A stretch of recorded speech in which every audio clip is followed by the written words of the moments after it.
율법학자들과 바리새파 사람들을 이제 비판하시는 말씀이에요. 그래서 그때는 이제 제자들과 무리들한테 너희는 본받지 마라 이제 이렇게 가르치는 말씀이셨다면, 그 뒤에는 좀 더 격정적인 어도가 나옵니다. 그리고 여기 보시면 너희에게 화가 있다 이제 이런 말이 나오잖아요. 옛날 성경에는 화 있을진저 이제 이렇게 나왔어요. 이게 뭐냐면 유대의 전통적인 예언자들의 예언 형식이에요. 구약에도 보면은 그래서 화 있을진저 이런 말들이 나오거든요. 그래서 뭔가 하나님께서 너희들을 벌하실 거야, 너네 잘못하고 있어 라고 지적할 때 이 문구를 쓰는데, 너에게 화가 있다 이 표현이 조금 약해요. 그러니까 번역이, 그러니까 원래는 이게 감탄사입니다. 감탄사서 뭐 짧게 재앙이다, 화로다 이런 식으로 짧게 하는 감탄사인데, 그런 것들을 이제 써서 예수님이 예언의 형식으로 이제 이 말씀을 하시는 거예요. 그래서 보면은 2인칭으로 바뀌어요.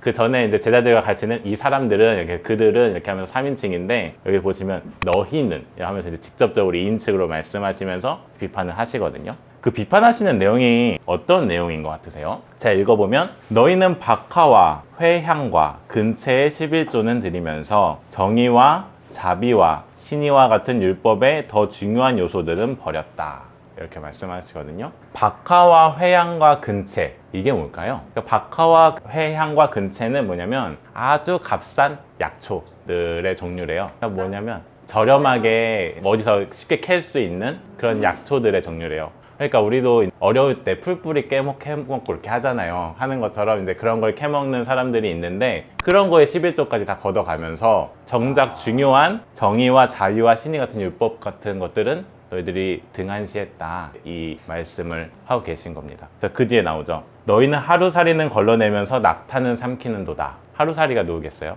약한 사람들, 가난한 사람들, 소외된 사람들. 낙타는 되게 덩치가 큰 짐승이거든요. 이 사람들은 우리 부자에 비유할 때 낙타 얘기가 또 나오잖아요. 그런 것처럼 뭔가 등에 짊어지고 있고 약간 이런 이미지들이 있는데, 정말 하루 먹을 것도 없어서 풀뿌리를 캐먹는 사람들의 11조도 받아가면서 정작 더 큰 불의를 행하는, 법에는 걸리지 않지만 너희들이 받아들여준다, 이런 이야기들 하고 계신 겁니다. 이 본문이 이제 얘기하고 싶은 거는 그런 거 같아요. 정말 중요한 본질이 무엇일까? 너희가 지키는 율법의 형식이야? 작은 것까지의 그런 규율을 지키는 거야? 아니면 그것이 말하고 있는 더 중요한 정의와 자비와 신의와 같은 요소들이야? 네, 이걸 물어보고 계신 거예요. 이것이 이제 우리에게 적용이 돼야 할 텐데요. 오늘이 저희 교단 총회에서 제정한 4.3 추모주일이에요. 제주 4.3 추모주일. 저도 이제 이게 뭐 굉장히 논란이 되는 사건이기도 하고, 뭐 어떤 역사관을 갖고 있느냐에 따라서 다르게 해석하기도 하는 사건이라서 저도 말을 하기가 조심스러웠어요. 왜냐면 제가 뭐 역사학자도 아니고 공부를 뭐 깊게 한 것도 아니고, 설교를 준비하면서 4.3에 대한 진상규명의 보고서들 이런 것들도 좀 읽어보고 관련된 내용들을 좀 보긴 했는데, 그 진상조사 보고서에 의하면 그 사건은 이런 거였던 것 같아요. 정의하기로는 1947년 3월 1일 경찰의 발포 사건을 기점으로 하여 경찰과 서북청년단의 탄압에 대한 저항과 단정, 그러니까 단독 선거와 단독 정부를 얘기하는 거죠, 남한에. 이것을 기치로 1948년 4월 3일 남로당 제주도당 무장대가 무장 봉기한 이래 1954년 9월 21일 한라산 금족 지역이 전면 개방될 때까지 제주도에서 발생한 무장대와 토벌대 간의 무력 충돌과 토벌대의 진압 과정에서 수많은 주민이 희생당한 사건, 이렇게 정의를 하고 있거든요. 이게 우리가 4.3이라고 했을 때 딱 그날 일어난 사건인가? 짧게 일어난 사건이다 라고 생각할 수 있지만, 굉장히 긴 7년 정도의 기간 동안 있었던 사건이고, 거기에 주축이 되는 세력들이 사실은 있었던 거죠. 주민들은 무고했을 거예요. 주민들은 전혀 상관이 없었겠지만 남로당 세력들이 있었던 건 사실인 것 같고, 거기에 대한 이제 토벌하러 온 정부 미군정의 그 세력들이 굉장히 과하게 진압하는 과정에서 수만 명의 사상자가 난 그런 사건이라고 얘기할 수 있을 것 같습니다. 그래서 이게 뭐가 어디서부터 잘못된 거였을까 라는 생각을 좀 해보게 되는 것 같아요. 어디서부터 잘못된 거였을까? 그 무고한 시민들이 사실 무슨 잘못이 있었겠습니까? 그분들이 무슨 공산주의자고 반공이고 그것을 조장하는 위에 힘들이 있었던 거겠죠. 남로당의 무장대나 아니면은 토벌대나, 거기서 이제 그 사람들의 이념이 그 제주도의 무고한 시민들까지도 무자비하게 희생시키게 만들었던 사건이라고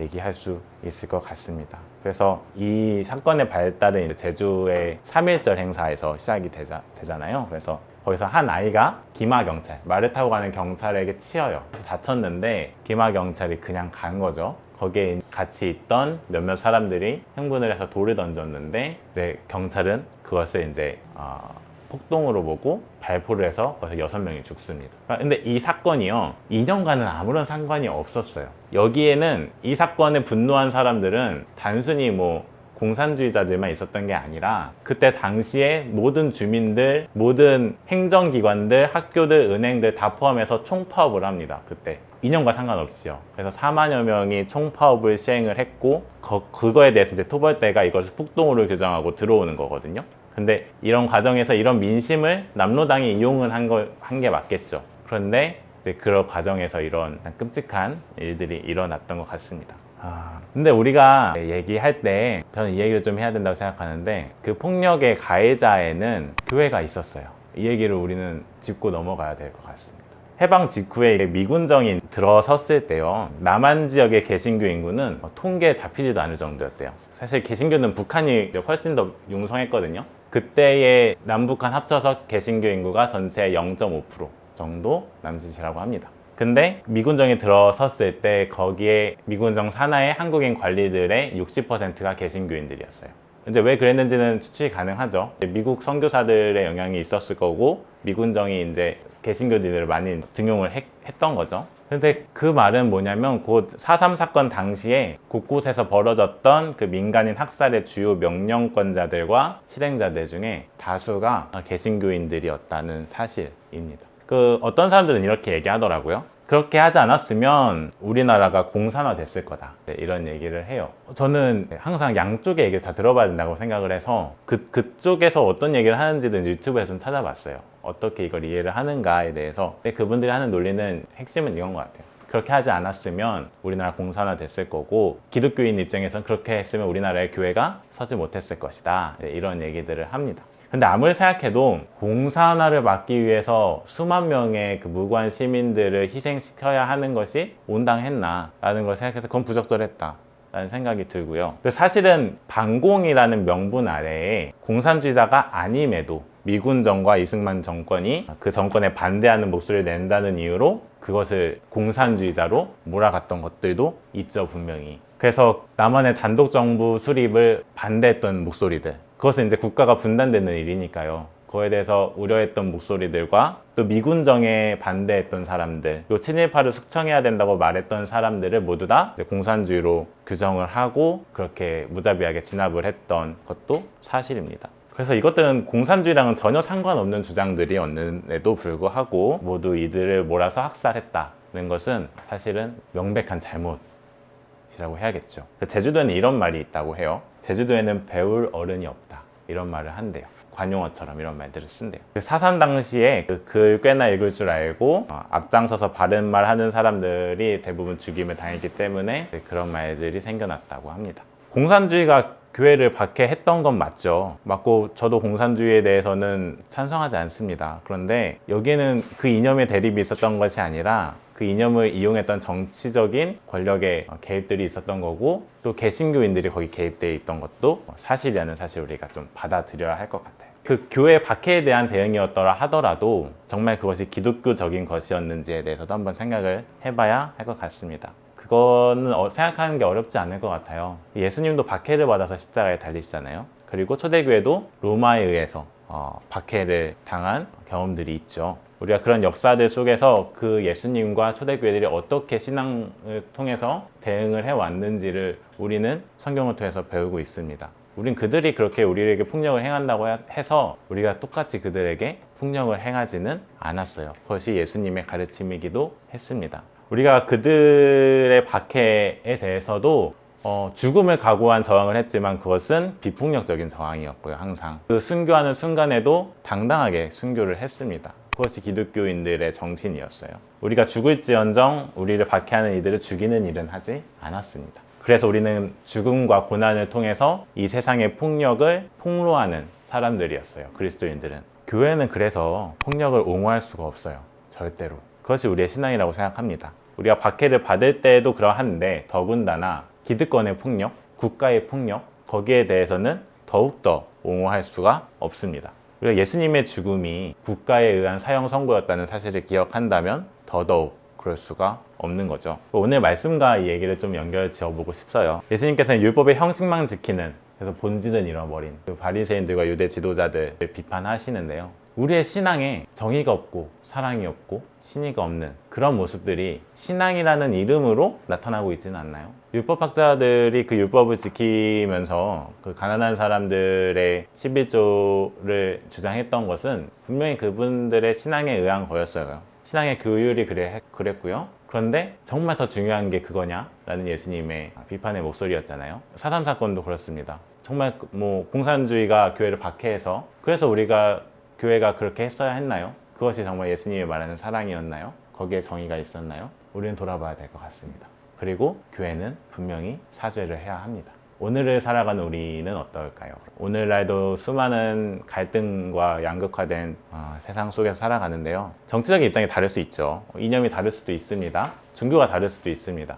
그런데 그 다름을 주장하는 것과 그 안에 사랑이 있는가는 다른 문제라고 생각해요. 우리 얘기 분명히 해야 되고 무엇이 옳은가에 대한 자신의 입장을 분명히 해야 하지만 그것이 상대방을 적으로 규정하고 폭력으로 나타나는 순간 그것은 이미 기독교가 아니게 되어버린 게 아닐까요? 그래서 율법이 하나님이 말씀하신 그 율법의 진정한 정신을 보지 못하게 했듯이 신앙이 때로는 하나님의 뜻을 보지 못하게 할 때도 있는 것 같습니다. 진짜 중요한 게 무엇인지 분별할 수 있는 지혜가 있어야 될 것 같아요. 어제 급하게 한강 작가의 작별하지 않는다를 밤새 읽었어요. 그 읽는데 참 이 보고서를 읽는 거랑 다른 느낌으로 그 아픔이 느껴지더라고요. 그래서 그 소설 안에서는 손가락에 절단된 친구 그것을 이제 취하기 위해서 바늘로 계속 찌르잖아요. 그 아픔으로 상징을 했겠구나. 그걸로 다 비교되지 않겠지만 그런 걸 느끼면서 우리가 그 아픔을 외면하는 교회가 되지 말아야겠다. 더군다나 책임이 있다면 이제는 그것에 대해서 목소리 내어주고 또 관심을 가끔 우리가 또 이 날에 이렇게 한 번 더 기억해 보듯이 한 번 또 기억해 보고 되짚어가는 시간이 있어야 되지 않겠나? 라는 생각을 좀 해보게 됐어요. 뭔가 떠올리기 싫은 기억들이잖아요. 아픈 역사들이고. 그런데 저는 설교라는 게 진리를 선포하는 자리잖아요. 그 말은 저는 이렇게도 이해하는데 진실을 마주하는 시간이라고도 생각을 해요, 우리가. 그래서 그 앞에서 우리가 어떻게 반응할 것인가에 대한 이야기들도 나눠줘야 될 것 같아요. 아프지만 치료하기 위해서 계속 바늘로 찔러야 했던 것처럼 우리가 그것을 가져가야 되지 않을까. 좀 정리를 해보도록 할게요. 우리가 이런 뼈아픈 역사가 있었다는 사실을 기억하고 한국교회가 거기에 일정 부분 책임도 있다는 것을 좀 기억하면서 앞으로의 한국교회가 이 아픈 역사와 우리 사람들의 마음을 좀 치유하는 교회가 될 수 있었으면 좋겠습니다. 우리 잠깐 묵상하시고 한마디 기도하시고 마치도록 하겠습니다.